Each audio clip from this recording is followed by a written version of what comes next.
I'd like to describe to you the high energy density physics research at Sandia National Labs. And I guess you're advancing the slides? Or, oh, like that, okay. So I wanted to give you a little summary overview picture of the labs, Sandia National Labs.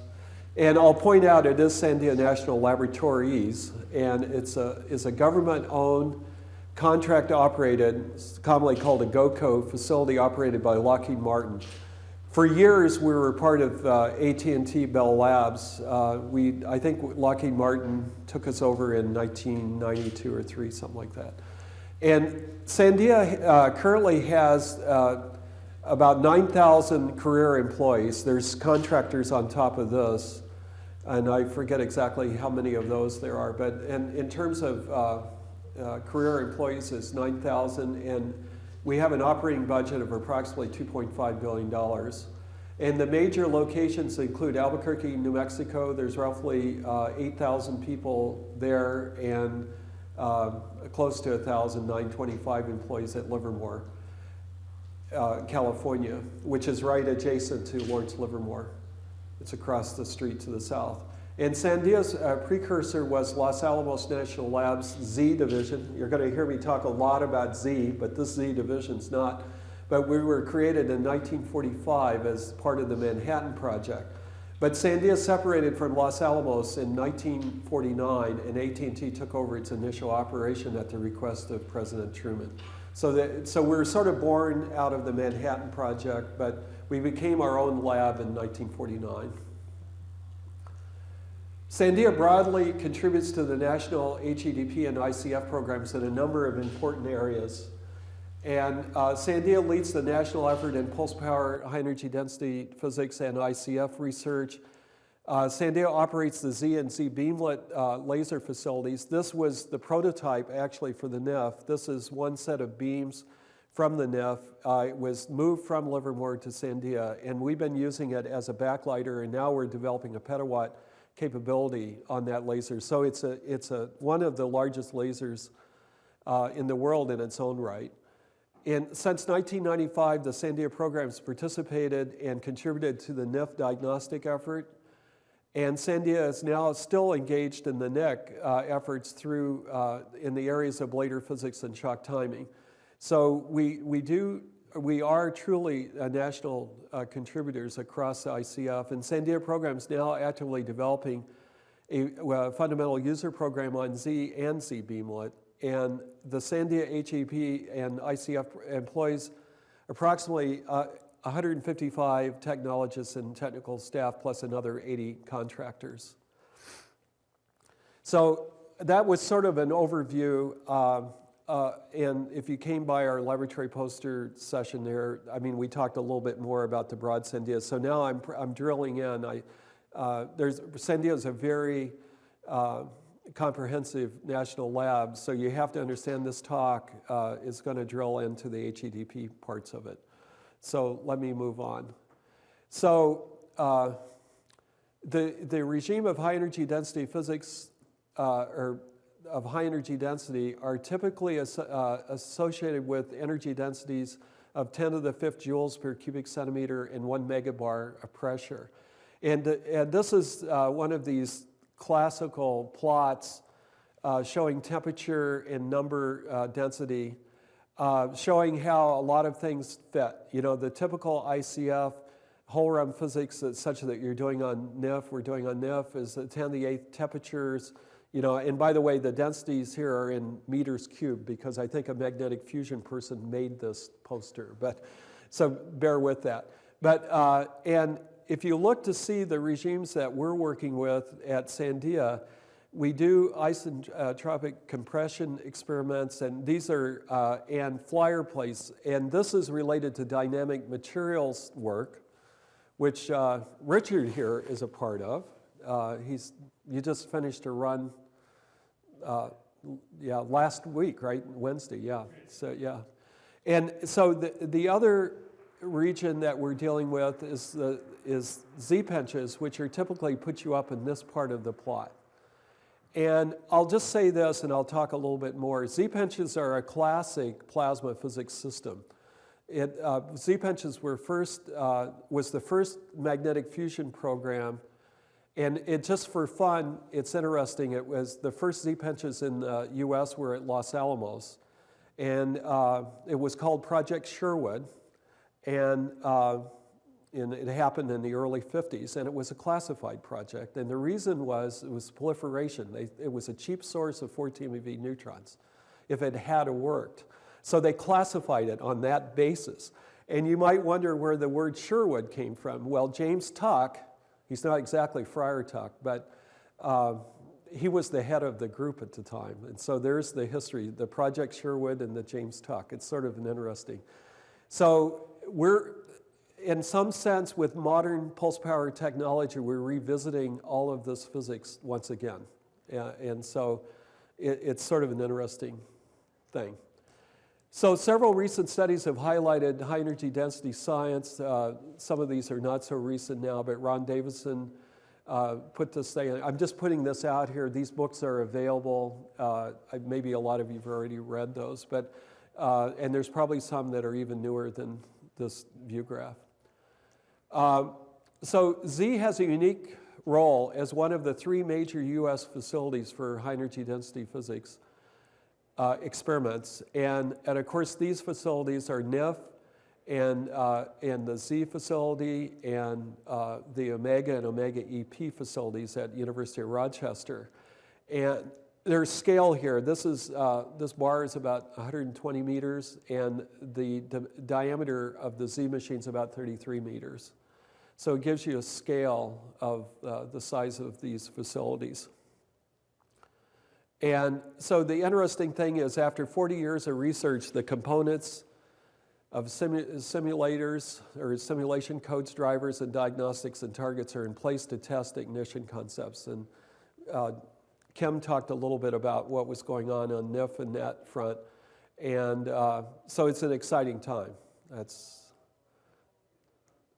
So Z is the world's largest pulse power facility. You've seen the lightning bolts here probably often. It's amazing how much this picture has traveled around the world on textbooks and Nature and so forth. And it's exactly what we don't want it to have happen. It shows losses. But nobody ever, it is a neat picture.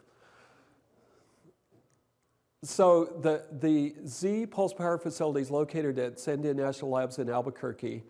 And this is the main tech area of Tech Area 1 at Sandia. And Z is located there. We're in Tech Area 4. So we're out there in that part of the site.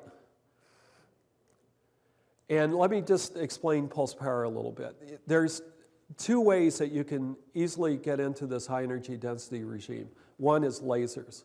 And the other is using the compression of electrical energy into short bursts of high power. And how does it work? Basically, at the heart of it is an energy store device. It's a bunch of electrical capacitors. And these capacitors are charged typically to 90 kilovolts. They're large capacitors, and they typically on Z store 22 megajoules of energy. When you typically, they're called Marx generators because they're charged up in parallel and dumped in series. And so the power levels you can get out of that when their characteristic time of release is about 500 microseconds. And the whole business here is that you take that energy, you charge up other electrical structures, and there are things like intermediate store capacitors and pulse-forming lines, and the whole idea is to keep going through a sequence of charging. And I hate to use this analogy because a lot of you might not be familiar with it, but it's like a cable pulsar. If you take a cable and you charge it up and you put a switch in it, the characteristic time of the pulse coming out is related to the length of the cable. So what happens here is that we can compress the energy and time in this series that you start with the energy store. You have the pulse forming section. You have laser triggered switches that synchronize all the lines, and you have pulse transmission lines, and you finally take it down to the load. And here you can get these much higher terawatts of compression. Not only that, it compresses it spatially. So this is the whole idea of this is to compress the energy in time and space to get to these regimes that we just talked about. And so the goal, here's one way to look at it. Take the energy equivalent required to operate a TV for a few hours, 1 to 2 megajoules, and compress it in electrical power to provide more power than all the power plants, which is approximately 15 terawatts. Now remember, what's raising the power is the short time. Power is energy over time. So if you divide by a small time, then you get very high powers. And so what do you do with it? We use pulse power drivers to create and study matter of high energy densities. And there's two broad classes. One, we can make Z-pinches in various ways to make X-ray sources. And typically this is like 340 tungsten wires that you pass 20 megaamps through, it implodes. I'm going to tell you a little bit more about that. But you get a J cross B force, and it implodes. And so when it implodes, the wire array stores kinetic energy until it stagnates, and then it radiates. And so you can get a lot of soft X-rays. And you can use those soft X-rays just like the lasers to drive holograms. And for example, here's two Z-pinches on top of each other with a target in the middle. So you can see there's analogy with lasers in the sense that in a laser hologram, the laser beams would be heating up both ends of this. And it's analogous. And then we have another approach to this where we embed a target in a low-density foam. And this is termed the dynamic hologram. And what happens here is the tungsten wire array becomes the wall of the hologram, and the hologram keeps imploding, and it lowers the surface area of the wall, which will drive up the temperature in the hologram. So this is one approach to doing ICF. There's other things that are not shown on here where we try to directly do the Z-pinches in a modern high-tech way compared to what James Tuck was doing way back in the 50s. So we'll talk about that here in a little bit. The other thing is to use magnetic pressure. After all, the magnetic pressure is related to the magnetic field by the square. And so it turns out you can generate tremendous pressures, and you can either do material properties experiments with isotropic compression, which Richard is in the process of doing. And I forgot what you're doing exactly. Which? I'll talk about the next talk. Oh, it's the next talk, right? I was going to give you a preview of your next talk here. So anyway, material properties. And so Hugh will spend a lot of time on this. So let me just say this. This is showing what I've just said in words. You have a Marx generator, you have an intermediate storage capacitor, pulse forming lines, and typically this part of the machine is embedded in transformer oil, and in the center, the dielectric is water. It turns out deionized water is a great dielectric on short time frames, and it's cheap. So, and then there's a section here where there's magnetically insulated transmission lines, and you say, well, what is that?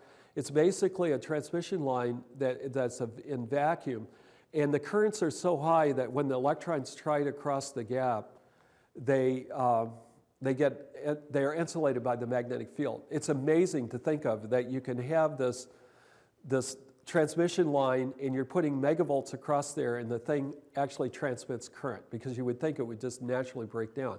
But remember, to break down, the electrons has to cross the gap. And so these magnetic fields are so high that they don't. And so you can see what I'm talking about. Here's something that's discharging on this. This is in nanoseconds in this very long time frame. And then it stores, it just keeps compressing. And the final compression of the whole thing is the wire array itself, when it gathering the kinetic energy and then stagnating. So that was the thing that finally gets you down into the nanosecond time scale. So again, 22 megajoules of stored energy, 26 megaamps of peak current, we've upgraded it from these numbers, like 11 and 18, and the rise time is typically 100 to 600 nanoseconds, depending on the load. And so again, this is like 33 meters across. Now, we also have the Z-beamlet laser, and let me just go ahead and put these up. In an adjacent building, there is the Z-beamlet laser, which is taken across, actually between these two buildings, and it's used to form a backlighter for target experiments at Z. And there's also the capability, these are typically a couple of megajoules and, a couple of kilojoule, 2.5 kilojoule laser discharged in about a nanosecond. So it's a pretty healthy laser in its own right.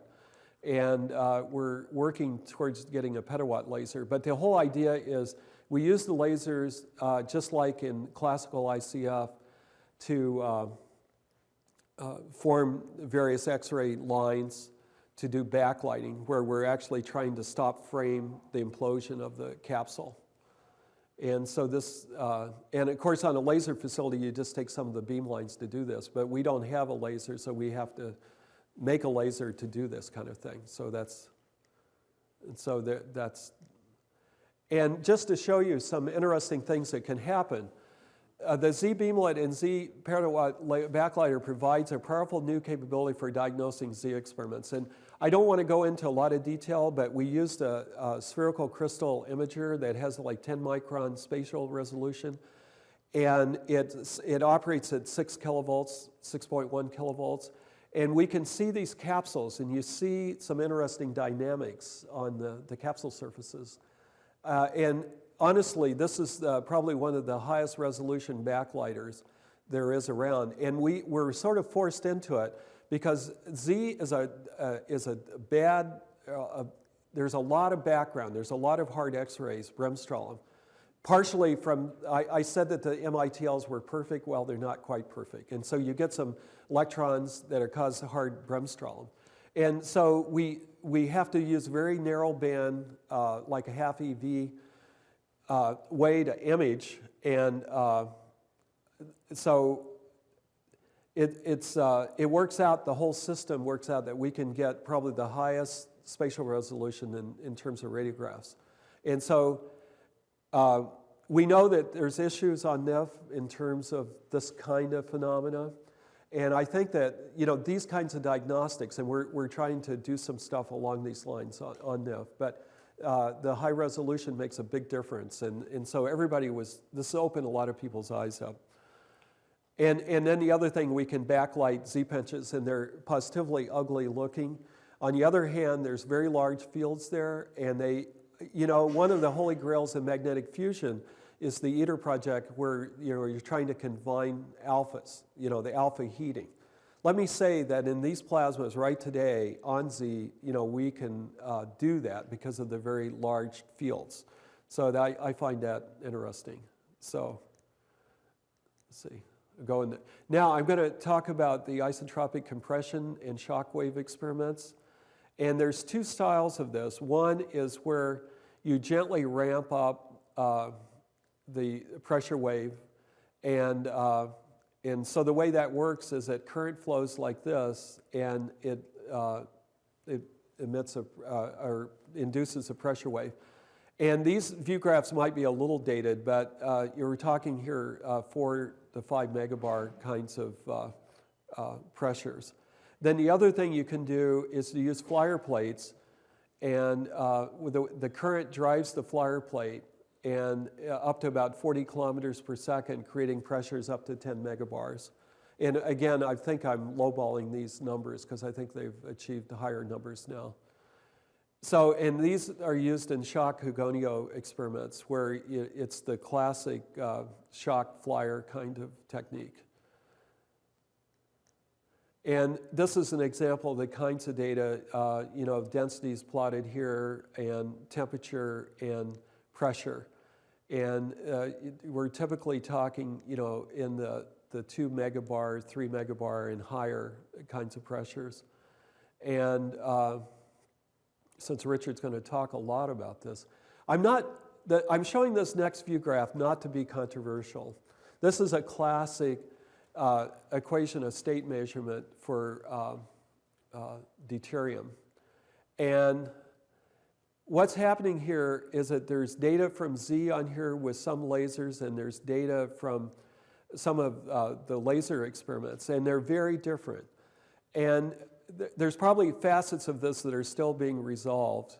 But the interesting thing is that having a different platform and a completely different experimental approach, we got an issue here, and it shows the value of having independent platforms in doing this kind of physics. And so but it also demonstrates that we can do this with fairly decent error bars, and so this of course is all related to equation of state, which impacts lots of different areas in planetary models and ICF and actually primary physics.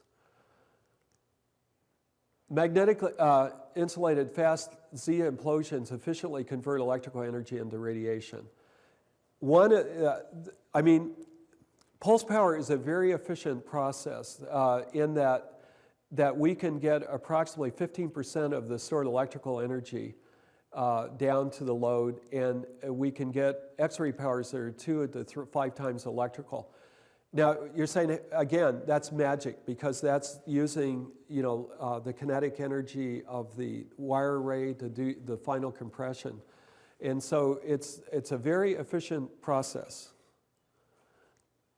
And this is sort of a schematic, and it's not, but it's sort of a cool one. So I'm going to show you how a wire array implodes. It's a very simple process.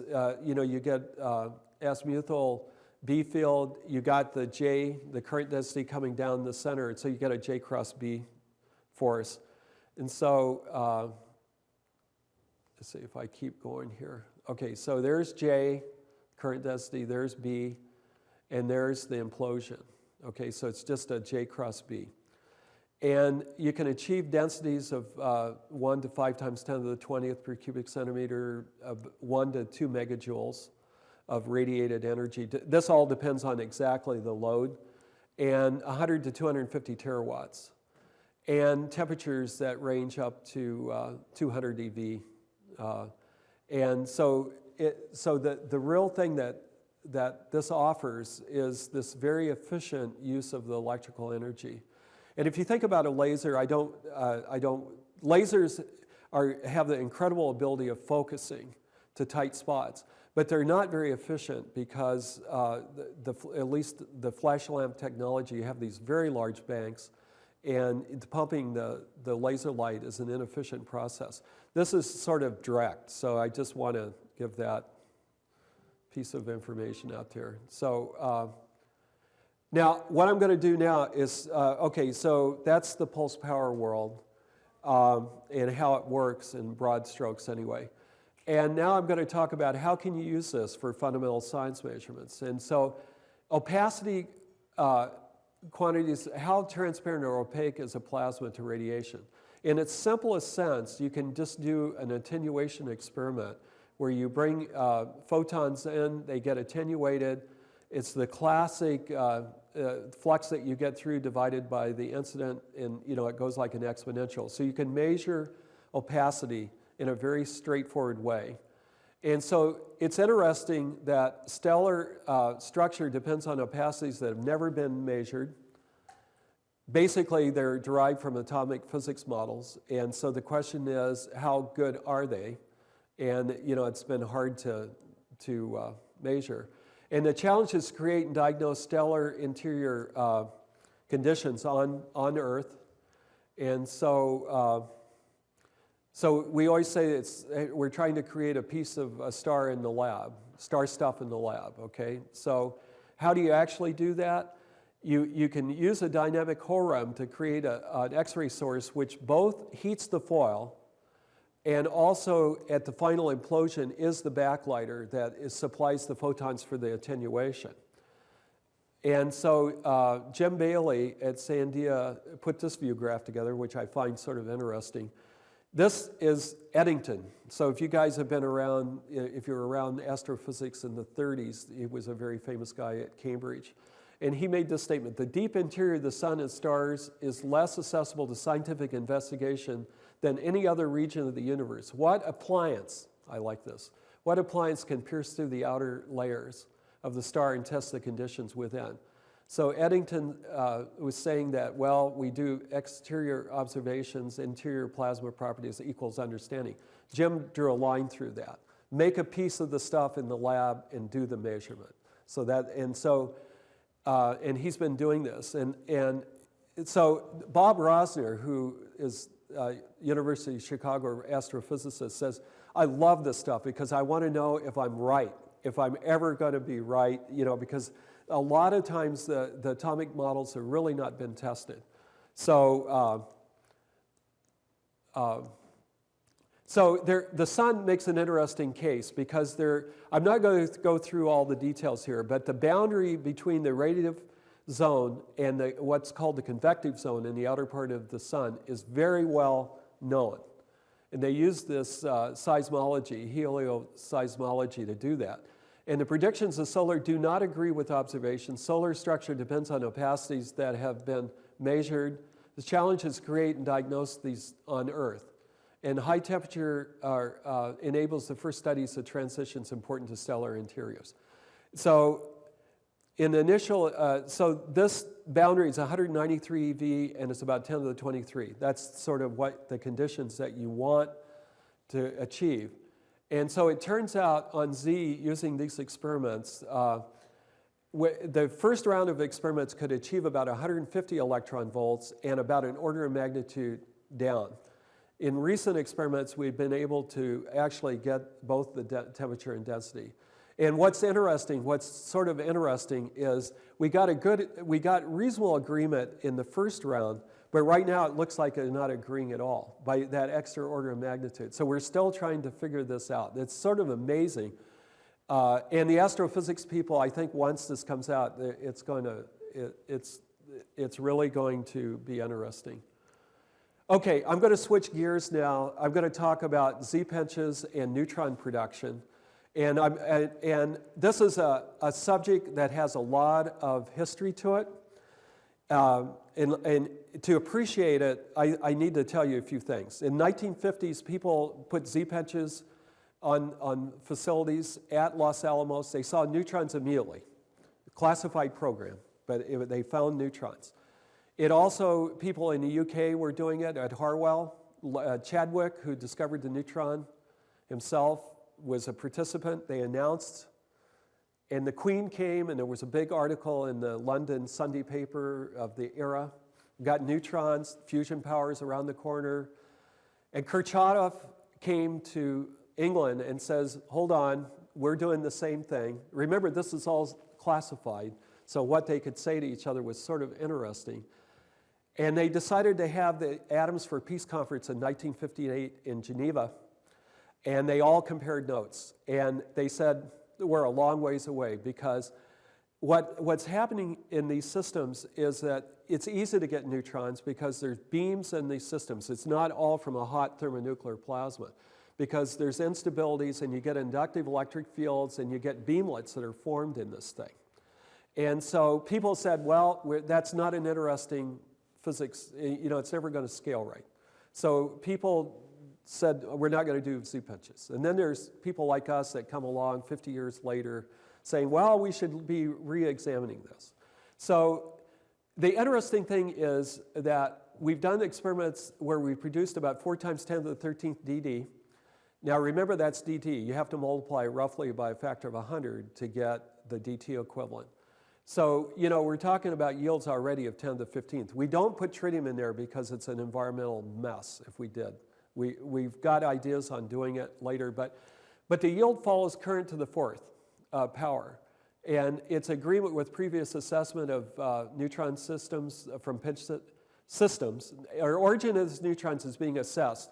And we finally have computing capability now using the particle and cell techniques where we can actually do 3D calculations. And the physics is there. It's the natural physics, and I'm going to talk about it. I think it's pretty exciting.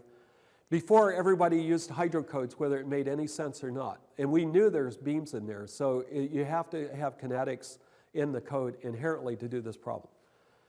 And so we're doing these particle and cell calculations, and these are the two experimental references, and this is of using MHD codes.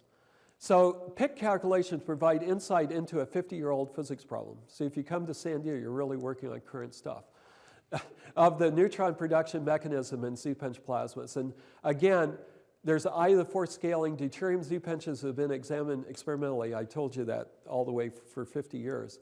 And always there's been significant neutron production. Early conclusions had been the majority of the neutron yield is from non-thermal deuterium population that is not scaled favorably. So people just sort of gave up on it, moved to mirrors and then tokamaks. But fully kinetic electromagnetic modeling is now possible that includes both non-thermal and thermal processes to address this fundamental issue. And recent PIC calculations of this fundamental plasma are providing new understanding in how neutrons are produced in these systems. One of the experts in the world in PIC calculations is Dale Welch. He doesn't directly work at Sandia. He's with a company in Albuquerque. He's got a commercial code. And we went to him, Bill Steiger and I went to him and said, we want you to do this problem. We want a gas puff. We want it ionized. We want you to put 20 megamps through it, and we want your code to sell. And he says, you're going to get a beam. We said, we know that. That's great. I mean, that was his first comment. You know, and so basically what we're finding is, sure, there's instabilities, there's beams, but there's also the thermal plasma there too. So it's sort of interesting. So any of you that are interested, here's the 3 publications that are on that. But I personally find it very interesting because the standard MHD codes don't include this kind of kinetics. And so basically in this case, you have an E field, you have a B field, you pass the current through it, and it mimics nature, where the particles move just like it, whatever nature tells it to do. It's the best, and it's interesting. So this is a little view graph on the PIC calculations, and I'm not going to go through a lot of the details. But basically, we give them an ionized column of gas, and then we let nature and the code do what it does. They're trying to mimic each other. And we're getting very interesting results out of it. And Dale gave a talk 2 years ago at the Division of Plasma Physics meeting. And we had people that had actually worked on the original Z-pinches, like Sterling Colgate. And he just found this amazing. And he says, he's the one that knew there were beams in there from the beginning, but he thought it was really cool that we picked up on this. And so we did these calculations with both the PIC code and also with a standard MHD code. You get some similarities, but the real problem is that when you look at the neutron energy spectrum, typically you measure the neutron energy width and you interpret that as a temperature. When you've got beams in here, they get spread for other reasons. And actually, the NIF people are starting to worry about this right now because in NIF, you don't necessarily getting everything converging to a point. You can actually get center of mass motion, and that's inherent in these kinds of systems. And this is just some studies of the neutron energy distribution that shows that. And it actually increases as the pinch proceeds. And the neat thing about having this PIC calculation is that you can learn the physics, you can tease the physics out of it. And it's just very fascinating. Now, so Dale's not the only guy doing this. Jerry Chitnam at Imperial College has also got a hybrid MHD PIC code. And he did our gas puff experiments, he modeled it. And he was getting very similar results, 4 times 10 to the 13th yield. But notice that there's anything, these are the trajectories of the alphas inside the pinch. They're very complicated. But it's confined. It isn't like the alphas they can go out vertically, but they are heating the plasma. So the question is, how's this going to scale? And again, the neutron energy spectrum is dominated by thermonuclear reaction, but it has a broad range of energies due to accelerated and magnetized beams of deuterium from his calculations. So this is sort of another independent view of this. And it's interesting. we've also got another concept, magnetized liner inertial fusion, that provides beneficial effects for pulse power driven ICF. And I'm not going to go through a lot of the details here, but lasers can implode things faster than pulse power. It's because of just the nature of the scale size. But one trick that you can do is put a magnetic field in, and it inhibits the thermal conductivity to the wall. It's not confining things in this particular way, but you seed a field in there, and it cuts down on the thermal conductivity, so you can have longer implosion times that better match our systems. And the other thing is that we don't have to go to really high convergence. Typically in a hotspot NIF-like target, we're talking 35-to-1 compressions. And a lot of the bad things are happening at those very high convergences. Here we're trying to moderate this so that we can have much lower convergences. And so Steve Slutz has written a Fizerev ladder recently, and I don't have the reference here, but if you're interested, it's out there. And Jerry, not to be stopped, is also looking at these magnetized liners with his hybrid. He's actually, there's Steve's paper right there, the reference. But he's using the Gorgon code that's written at Imperial College, but he also uses, he has a version that runs at AWE, and where they have much larger computers. That's the counterpart lab to the weapons, or to the NNSA labs in England. It's AWE, Aldermaston Weapons Establishment. So he has a collaboration with people out there. So now, I'm almost done, John. So we are developing new pulse power architectures. So Bill Steiger decided, well, what if you could, how much can you push this kind of technology? So this is a design that he actually published in Physical Review, and it's a very detailed paper with a lot of, I know Bill, I know how thorough he is. I think that you could build this thing and it would work as advertised. And this is a petawatt. This is 1,100 terawatt, it's 68 megaamp design. It will operate at 24 megavolts. And the scale here is about 100 meters, which is roughly, the scale size of NIF. And people, it's out there.